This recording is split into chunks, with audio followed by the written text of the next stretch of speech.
When I learned that transgender people tend to have the brain structure that confirms their identity that they identify with. You learn what? Faulty question from the start. I reject your premise. I absolutely reject that there are any kids who need to be chemically castrated in order to be happy. Okay, let's... Yeah, I reject that too. You've talked a lot about the mental illness and depressed and anxious population in the trans community, but you don't talk about the happy people in the trans community and how these preventative measures of, let's say, like puberty and the surgeries that go for gender affirmation and how these are life-changing and life-saving. I know many people... How do you know? Oh, okay. 1 second, if I can finish my conversation. Okay. Many people in my life have had these interventions made, and it's saved their lives. I can list dozens of people in my life.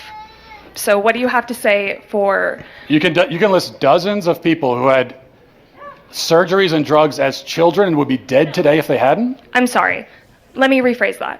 Dozens of people who have had interventions, including gender affirming, let's say therapies, yes, hormones, surgeries, that have made their lives better. I'm not saying it didn't force them to commit suicide, but it made their lives better. What do you have to say for the happy trans community?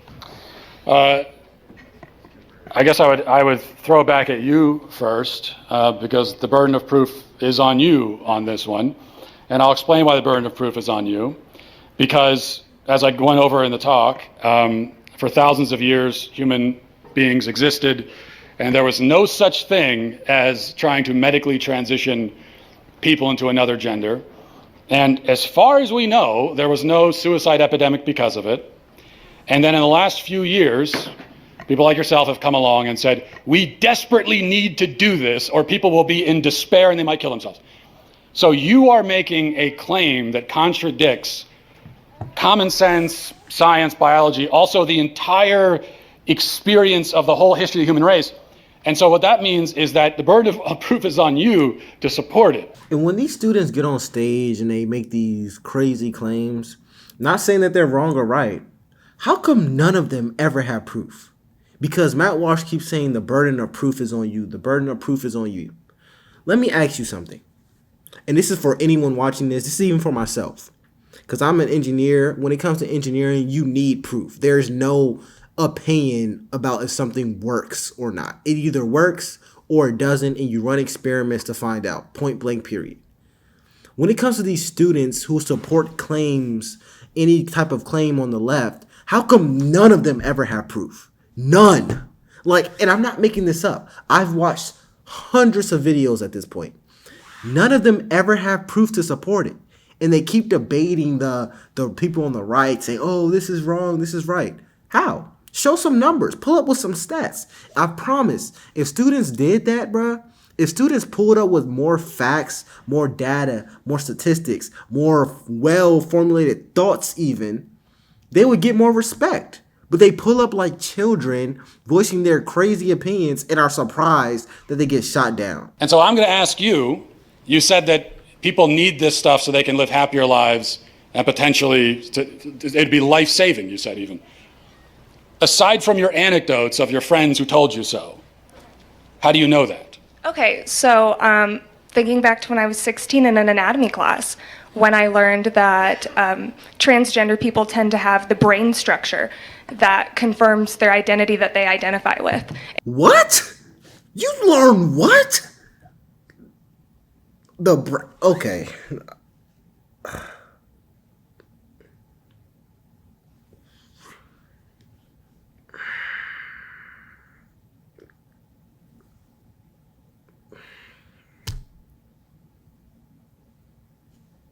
I'm sorry, y'all. I'm really sorry, but what?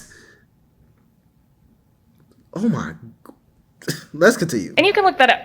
That's a fact. I will look that up. Yeah, it's a fact. I will look that up and I won't find it. Yeah. It's not a fact. Oh. It's not a fact. Should we all pull out Google really quick and look? So you're saying a trans man has the brain of a woman? No. I'm saying that a trans man who identifies as a man will tend to have similar brain structure that a cis man would. And where did you get that from? Look it up. It's literally, I'm telling you, I learned it from my anatomy class when I was 16. And I looked up the fact before I walked up here because I knew that you would ask. Okay.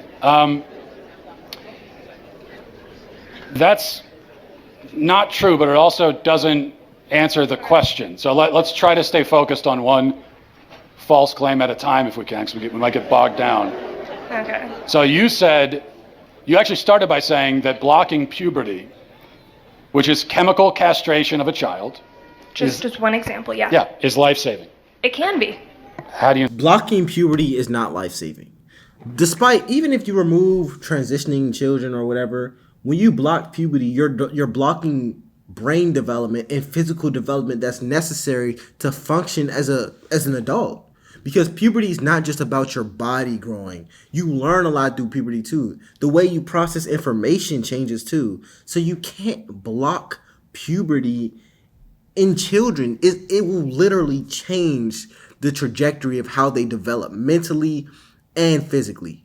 So blocking it is just cruel. Despite whether you agree with transitioning, I'm not even going to get into that. But when you block this entire process, it's a human process, man. It's a very, very human process. It's a stage of growth in life. The same way someone grows in the womb, you grow a lot mentally and physically during puberty. Blocking that will be terrible. It will be terrible for the development of a human. Because you'll always be in this sort of adolescent-like stage forever. Because the maturity that you get, both mentally and physically, that you get during puberty, you're literally blocking it. So you'll always be in this adolescent-like period. You'll never grow up. Because you blocked puberty. The thing that makes people grow up. No. Because there are children who have been suicidal that have had these interventions made. What children? How do you know? And how many children have had that done Me personally, and then I are still haven't met suicidal? children. Me personally, I haven't met enough trans children to answer that question. Okay. But I know that the research exists. You're making this statement. You're stating it as a fact in front of all these people. There must be a reason. There must be something that you encountered that led you to this rather radical conclusion that to save a child's life, you have to chemically castrate him.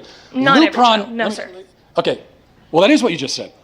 The drugs we give to kids for puberty blockers, so-called puberty blockers, originally are cancer drugs used to treat prostate cancer. They're also used to chemically castrate sex offenders and child rapists. Now we give them to physically healthy kids. You're saying that we need to do that or they will die.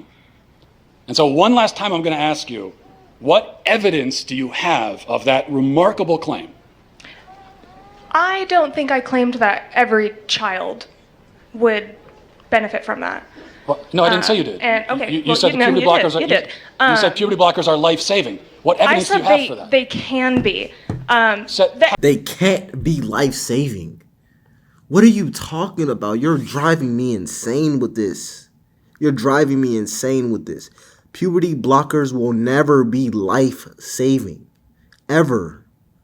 Puberty is a natural process in the lifespan of a human.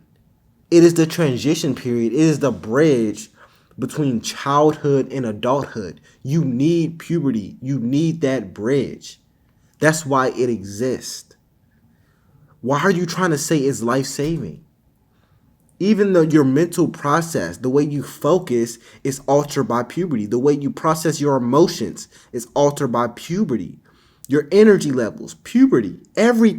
Puberty is very important. People just think it's physical. No, it's a lot of things.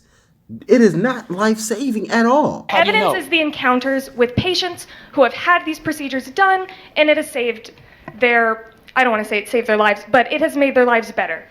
I can't confirm whether or not they're alive right this second, but there are children that it has helped. So what do you have to say for the happy trans community who has benefited from these procedures? That's my question. I guess what I have to say is that your entire question is built on a whole stack of false premises that you can't begin to even remotely defend. So it's a faulty question from the start. I reject your premise. I absolutely reject that there are any kids who need to be chemically castrated in order to be happy. Okay. Let's. I reject that. Yeah, I reject that too. That was an insane take. I'm not even gonna lie. That was insane. Puberty, like, come on. That was. I can't defend that at all. I'm sorry. I'm trying to be objective. I really am trying to be objective here. But I can't think of an argument for that at all. You're crazy. You're a little insane for saying that. And I'm thinking hard. Not one thing comes to mind. But anyways, if you have any suggestions, comment down below. Jojo, I'll see you.